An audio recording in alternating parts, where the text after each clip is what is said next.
சகோதர சகோதரிகளே, நான் உங்கள் அகஸ்டின் வேதியர்.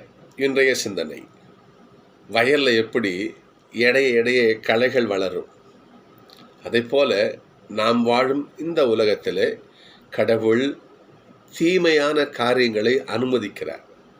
ஏன்னு சொன்னால், என்னுடைய பிள்ளை இல்லையா இந்த தீமையிலே விழுந்துடுறானா, இல்லை தீமையை வென்று என் பாதையில் பயணிக்கிறார் என்பதை கடவுள் சோதனை பண்ணி பார்க்குறார்.